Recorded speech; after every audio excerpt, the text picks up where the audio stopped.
Let's say that the universe is made out of a creative force and a receptive force. Let's, just for the sake of argument, call that the alpha and the omega, represented by the upside down V symbol, like an aleph or an alpha, and the ohm symbol, or the omega or the omicron symbol in Greek for omega, okay? The end, beginning, end, creative, receptive. Now, end, as a lot of people think of it, as destruction, but I don't really think the ohm represents destruction, and let me explain why. If you take that A, you can literally draw the ohm on top of it, and it makes a cool little thing. Like, if you want to look at it in sort of a basic primal way, you could think of it as actually like a sexual act, right? Like the V or the A goes up into the hole at the bottom of the omega, and it fits in there perfectly. And inside of there, the omega, what it does is it nurtures and helps to grow what's the A, the V provides, right? So I look at the A and the V as really like the same letter, and I think this is what the schools were talking about when they were talking about androgynous.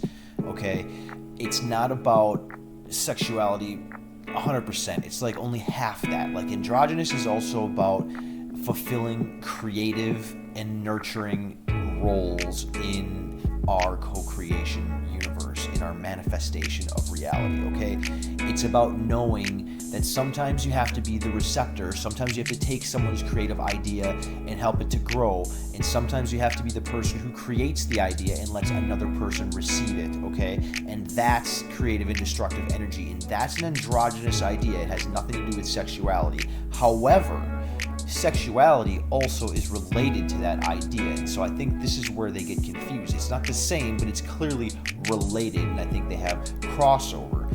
Well, A and V is the same flipping letter. It literally is upside down, and whether you add the bar to it, or what some people call it as the rib, or not, it's basically the same base letter, which some people say looks like an L. That's an interesting thing. Or even like a delta, like a pyramid. There's a lot of different interpretations on it. But let's get to the point. You have this receptor, which is the omega, and it's almost like a womb. It's a nurturing area, or like a seed pod, okay, or like an egg, or anything that's got this sort of nurturing, motherly, almost Gaia type energy. That is where energy is produced and generated, and where this seed grows, and then it's outputted, okay? So ohms are resistance in electricity, right? That's the symbol, the omega symbol, the Greek omega symbol with the two little feet at the bottom.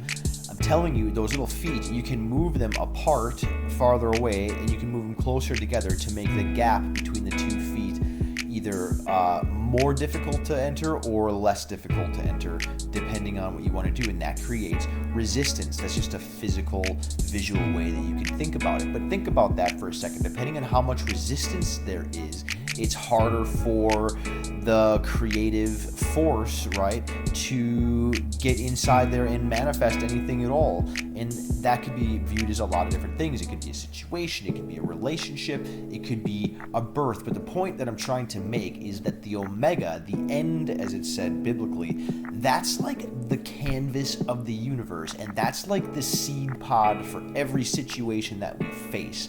And that's like a relationship struggle, and that's like a human being, and that's like a dragonfly in a larva form before it's been born, and that's like a comet, and that's like a freaking planet, and that's like everything else in existence on a basic level.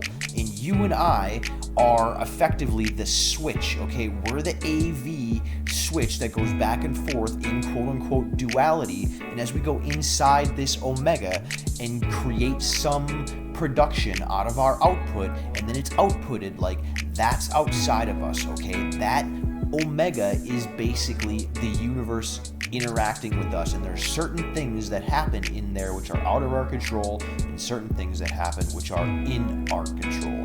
But either way, that is a really big misunderstanding, and I think it's important to bring it up, because when people think of omega, they think of the end of the world. This is not what's happening. Omega is not the end of the world. Just because it's the end of the alphabet and a bunch of Greek people got together and wanted to make a big deal out of this does not mean that Omega is the end of the world. And I'm sorry to say this, but I think revelations happened quite a long time ago, and within our lifetimes even, and I think it's still ongoing to a way, but there's going to be no grand revelation event. It's a series of revelations, and they're going on right now. You just have to change where you're looking and who and what you're paying attention to. I'm telling you, I've been in this for about a year now. There's more revelations going on now on a daily basis than there's ever been since I've been watching, and I'm sure it's been like an exponential curve even through other people's lives as well. If it keeps going this way, we're going to have a lot more people waking up soon. So it's important that we realize that there is absolutely a religious part of this, okay? But it's not necessarily the end of the world as we know it, okay? I'm not sure exactly what it's going to be, but Omega doesn't mean end of the world. Omega is a divine principle in this instance, which is sort of related to the Hermetic Tree of Life principle and the Kabbalah Tree of Life principle, where they talk about the light that forms creation. There's 3 different kinds at the very top before you get to the different chakras in the tree, right? Like there's 3 source lights. One is like a canvas, another's like the original light, and another's a different kind of thing, which you can look into on your own. It's kind of complex and cool, but it has different meanings. Anyways, the point is, it's related to that, and this is the concept of quote-unquote free energy, and this is the concept of quote-unquote time control and quantum and all these other things, and that Omega symbol is a little bit like a Q symbol in certain ways, all right? It's like a half Q, right? Or maybe like a Q that's been ripped apart, that's got the hole, and maybe like something like that. The point is, it's related. All numbers and letters are related. You can turn them into each other just with a little bit of messing around on a notepad. I can show you this, but it's interesting how letters like Q and Omega are related and have been removed from certain alphabets, right? Like you look at the Greek alphabet, the Q isn't even in the Greek alphabet. The Omega was changed and removed a bunch of times. The E symbol, the Eta symbol, and the Sigma symbol was removed and changed a bunch of different times, just like the P and the B and all these others.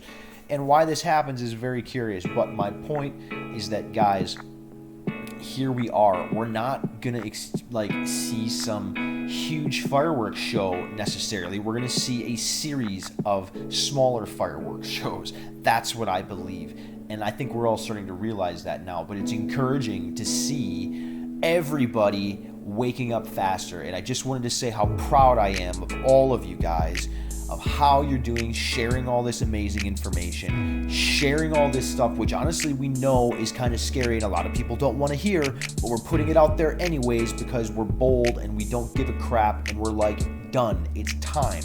It's totally freaking time to just start telling people what we know, even if it doesn't make sense necessarily to everybody, because together we're going to put it all together into this big puzzle, which is what we're doing every day, guys, online. That's the whole point of Twitter, right? We're putting together our timeline, quote unquote, of all these different things that we've experienced to find out what the overall overarching timeline is, and that's when we're going to get our SHIT together in terms of having unity of timeline and coherence enough that we can start manifesting these things. All right, guys, this is Wolfie signing out. I just wanted to give you guys that quick update. Have a great day. Love you guys all. Talk to you later. Peace.